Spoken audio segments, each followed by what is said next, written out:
नमस्कार, मैं सरला रावत शाह, आप देख रहे हैं पब्लिक एक्सप्रेस न्यूज। स्वागत है आप सभी का। मैं इस वक्त ग्रेटर नोएडा की एस डिविनो सोसाइटी में हूं और मेरे पीछे आप देख रहे हैं यहाँ के सांसद डॉक्टर महेश शर्मा मौजूद हैं जनसंपर्क करने के लिए, लोगों के बीच में लोगों की समस्याओं को सुनने के लिए, लोगों को जो परेशानियां हैं उन्हें खुद सुनने के लिए वो जनसंपर्क कार्यक्रम में मौजूद हैं। और आज सुबह से अगर उनके कार्यक्रमों की बात की जाए तो 14 से 15 अलग अलग इसी तरह के जनसंपर्क कार्यक्रमों में वो हिस्सा ले रहे हैं और इस वक्त लोगों के सवालों का जवाब दे रहे हैं, लोगों की समस्याओं को सुन रहे हैं।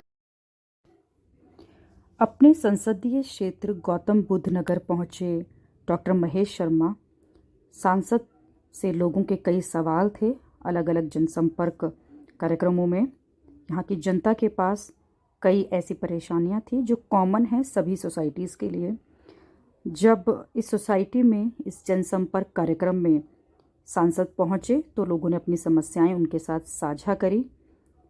उन्हें एक चिट्ठी प्रारूप समेत दी है जिसमें उनकी समस्याएं लिखी हुई हैं और सांसद ने ये आश्वासन दिया कि 1 महीने के अंदर इन सभी समस्याओं पर वो काम करेंगे और उनको जवाब मिलेगा। जो सबसे बड़ी समस्याएं इस पूरे समस्याएं लोगों ने जो दी हैं उनमें जो सबसे बड़ी समस्या थी वो पब्लिक ट्रांसपोर्ट को लेकर है कि नोएडा और ग्रेटर नोएडा में ख़ास तौर पर पब्लिक ट्रांसपोर्ट जो है वो ना के बराबर है।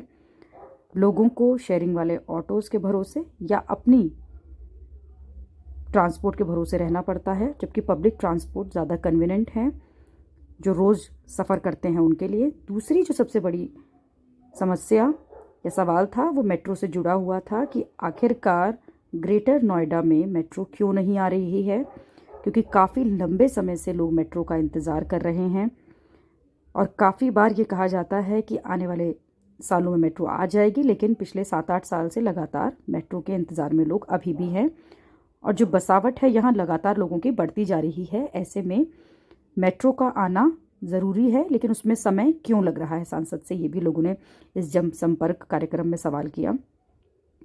तीसरी जो सबसे बड़ी समस्या इस वक्त पूरे दिल्ली एनसीआर की है वो पोल्यूशन को लेकर है। लोगों ने सवाल किया कि पोल्यूशन को लेकर क्या किया जा रहा है, ख़ासतौर पर गौतम बुद्ध नगर और इस क्षेत्र में जहां ग्रेटर नोएडा में कि पोल्यूशन तो है लेकिन उसको लेकर हम क्या कर रहे हैं। ऐसे कई सवाल सांसद के सामने रखे गए और उनसे जवाब मांगा गया कि उनके कार्यकाल में इन सवालों के जवाब क्यों लोगों को नहीं मिल रहे हैं।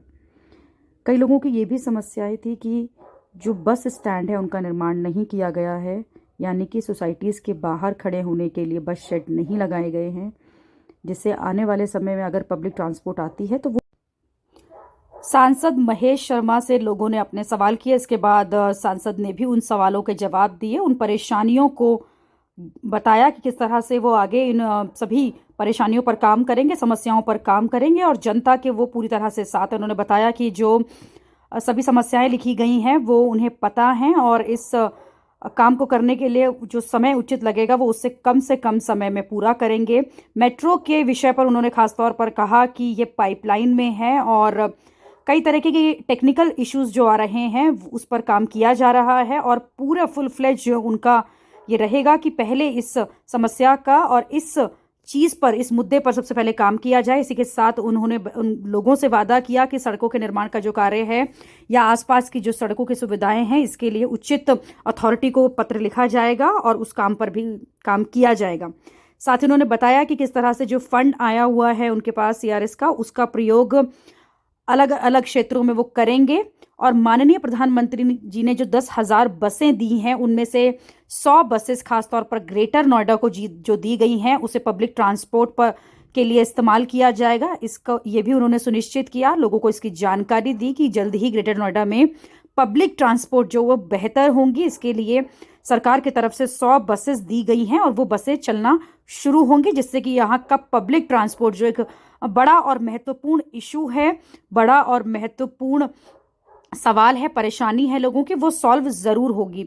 साथ ही लोगों से भी उन्होंने कहा कि वो उनके साथ जुड़े, उनकी पार्टी के साथ ऐसे ही बने रहें और अगले चुनावों में उनका साथ दें और माननीय प्रधानमंत्री मोदी को एक बार फिर प्रधानमंत्री बनाएं। उनकी ताकत जो है वो लोग हैं और इन्हीं लोगों से उन्होंने फिर से इस ताकत में साथ आने के लिए कहा।